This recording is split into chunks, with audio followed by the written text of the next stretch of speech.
est friand de l'excellence. C'est notre leitmotiv au quotidien. Et donc, partout où il y a de l'excellence, nous, on apporte notre soutien et surtout dans ce temple du savoir-là qui est le socle de tout. Je le disais tantôt, le numérique, c'est l'avenir. Le numérique, au-delà de la technologie, des sciences qui sont associées, c'est la science qui est au service de la société. Donc, je pense qu'aujourd'hui, ce n'est plus qu'un secret pour personne. Il faut absolument qu'au cœur de nos différentes stratégies, que ce soit l'entreprise, au niveau des gouvernements, que ce soit une priorité pour nos États. Donc, cette université qui est totalement dédiée, qui est autour du numérique, nous ne pouvons que l'encourager. Je suis très heureuse d'avoir participé à cette journée d'excellence nommée JPEN. J'ai été heureux d'avoir participé à cette journée de récompense organisée par la JPEN 2023 qui est aujourd'hui à sa 6e édition. Mes impressions concernant cette journée de l'excellence et de la promotion de l'étudiant dans le numérique sont très bonnes parce que j'ai assisté à une très belle cérémonie. Je félicite toute l'organisation technique qui a été mise en place et tout le système de parrainage. J'ai vraiment aimé être présent à cette journée.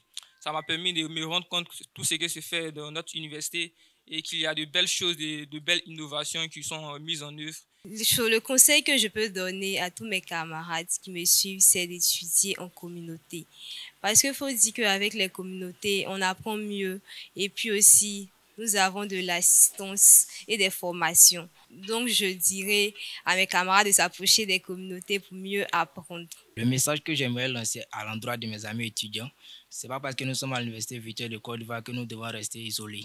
Nous devons chercher à joindre les communautés afin d'apprendre mieux et d'avoir plus d'expérience afin d'être récompensé une autre fois à la JPEN. Comme conseil, ce que j'aimerais dire à mes camarades, surtout aux nouveaux étudiants, c'est de s'approcher des communautés, d'être plus actifs dans les communautés, participer aux formations et tout ça. Et c'est en s'impliquant dans ces différentes activités de la communauté, c'est là qu'ils auront les capacités d'être des lauréats aussi, comme moi, dans ce genre de journées, comme cette journée JPEN 2023. Personne n'aurait parié qu'au bout de 6 ans, la JPEN continue d'exister et continue de faire des émules au sein des étudiants. Je suppose que c'est une source de motivation pour vous, vu que ça fait 6 ans que ça dure, et surtout que des personnalités comme Madame le professeur Bakayoko Ramata, anciennement ministre de l'enseignement supérieur, a associé son image à cette cérémonie.